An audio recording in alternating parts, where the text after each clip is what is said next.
Hey, good morning, guys. What's happening? Elton McFall here. It's another glorious, beautiful morning, and the temperature is actually comfortable considering the whole past week.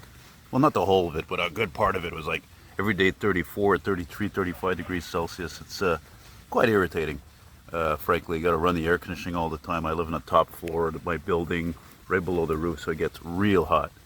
And it was not a time to really spend outside, frankly, too long, especially midday. Anyway, it's really early in the morning. It's only freaking like, I don't even think it's a quarter to 7. Saturday morning, the 16th of August. And now that I think of it, since it is the 16th of August, let me say that actually, let's see, it's been since 1977 that Elvis Presley died at, I think, 44 years of age. And there's already people here, which bothers me. So when I do these kinds of things, I don't like to be interrupted whatsoever.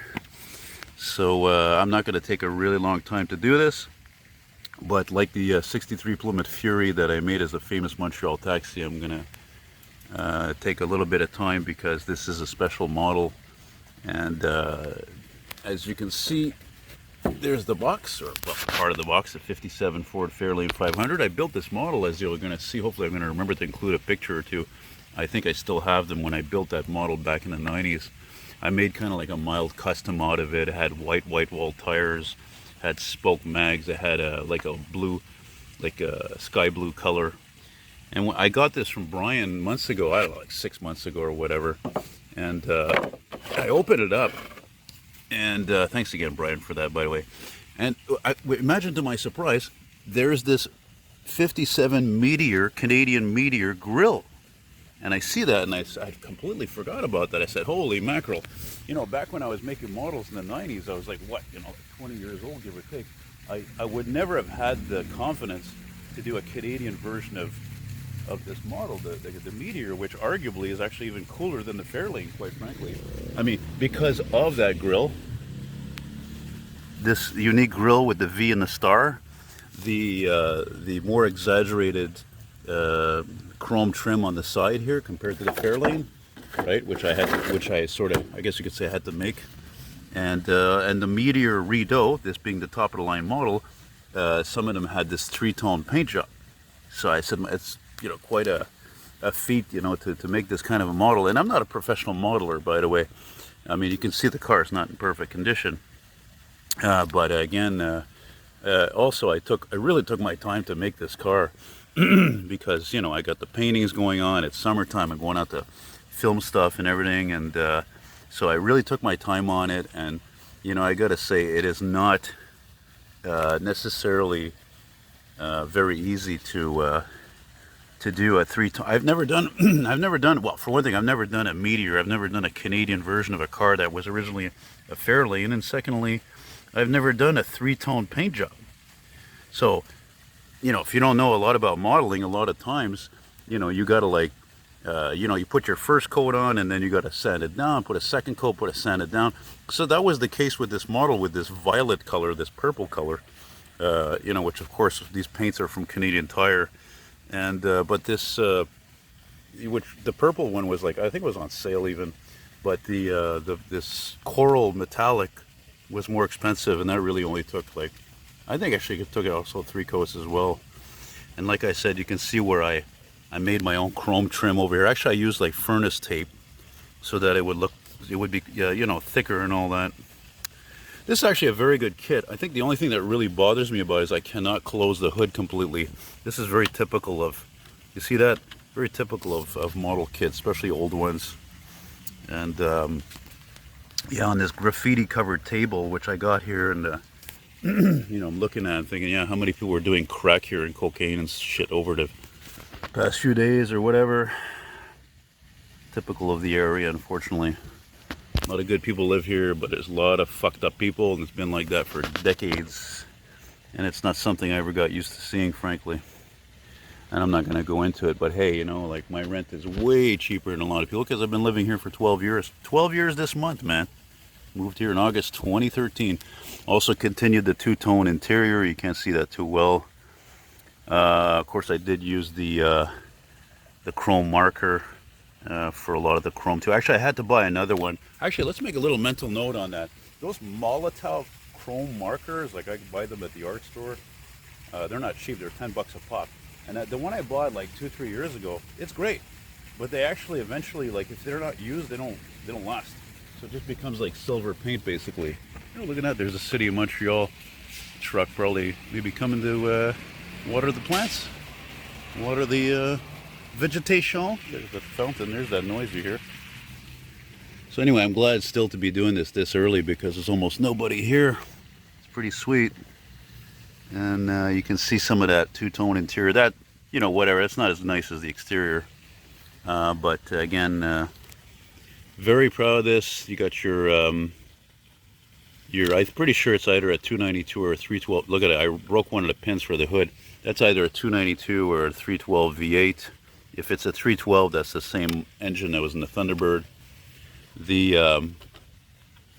Oh wow, I didn't even notice that. I got paint right here. How did that happen? Holy shit, I just noticed this right now, this black paint. I think that went from when I was painting yesterday. Hang on a second, guys.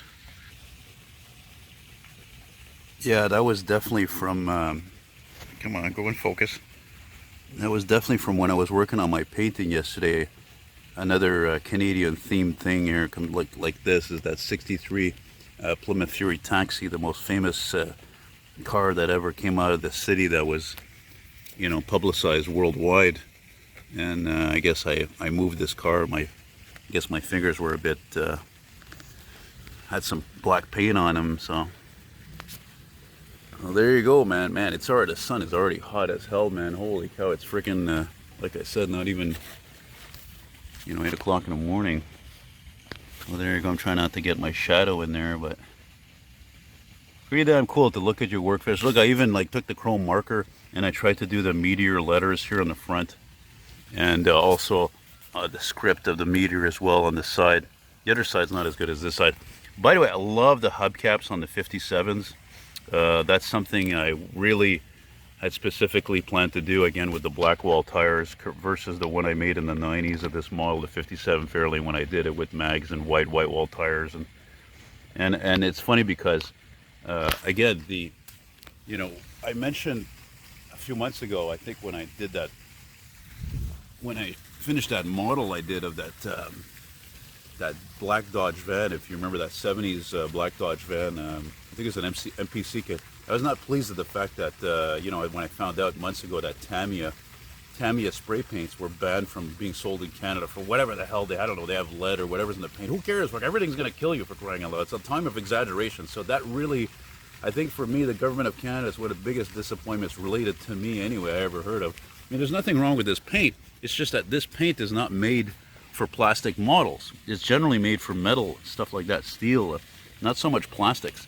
So that's why you have to sand it down, like, you know, 2-3 times. That's one of the reasons why it took me a long time to do this model. And then of course I had to paint the insert here. I painted the insert at first with some, again, some of the crappiest Canadian Tire paint I ever bought was that white paint. Just keep putting it on and on. It just like, it just doesn't seem to adhere very well. So I said, fuck it. I had some leftover Tamiya paint, you know, a little bottle there by hand, and voila, I actually even used some acrylic. And so yeah, very, you know, very satisfied with the end result of this. It's not, again, like I said, 100%. That's not the whole point. I mean, I am a perfectionist, and I do what I can to my ability. And by the way, just doing the chrome, you know, that sometimes works in one shot, but a lot of times you got to go over and over again with that chrome pen to get the desired effect. Which is funny because, what's that now? A dump truck on this early in the morning on a Saturday. Anyway, but the funny thing is that that's the thing. The chrome paint is like paint, so you got to put it on layers. And if I was to do like I would do in the old days with chrome foil, which is like an aluminum foil but much thinner with adhesive, well then it's like, you know, that stuff, it's a nightmare, because if your hands get a little bit greasy, it's not going to adhere properly. You have to cut it down to size, and then if it comes off, you have to redo it over and over again, especially if you're going on areas like the vent. Oh, I forgot to mention something. I forgot to mention something about this model. That vented, you see how shitty that vent window looks? That freaking thing broke. Okay, it was because the doors, actually, I glued them in. I think they're glued in. I'm not going to open this one because I glued in that vent window because it broke right off. It was loose. And then, to make matters worse, I misplaced it. And then I misplaced it again and then I found it in the freaking kitchen on the floor. So sometimes I've got the eyes of a hawk, you know.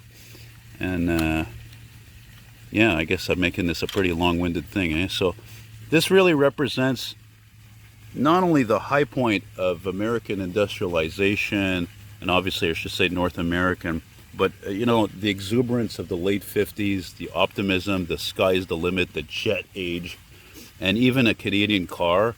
They were so unique and they were different. And yes, I would probably take a 57 Meteor over a Fairlane. Look, it's not just the grille and the side trims. Even like, I didn't notice it actually, but like you see the Fairlane here, you know, there's no chrome around the headlight bezels or even over those eyebrows, but there is on the Meteor. There is chrome around the eyebrows. There is chrome on the bezels around the headlights. So anyway, so that's it, guys. I hope you enjoyed that, and there you go. So I don't even know why I kept lifting it. There you go. Got some chrome package thing going on. I'm like, I'm not painting that. I love chrome. I love chrome, man. So anyway, that's it, guys. Hope you're doing well. And if you ever think, if you're a younger guy specifically, or girl, if you're thinking about getting into models, you have to remember some basic things. First of all, you got to be patient. And secondly, when you get a kit, you got to wash all those parts in soap and water, let them dry to get off all the excess oils from manufacturing and all that crap. And just take your time. You're supposed to be enjoyable, you know. And you have to have a vision and a determination. How many people start building models? I mean, I've gotten models from my friend Brian. He built like, you know, half of them or whatever. They weren't even done. That's typical. I've done that too. So there you go, man. So that's it. That's all, guys. Be well and take care and rock on. And I guess I'll see you on the next one. Adios.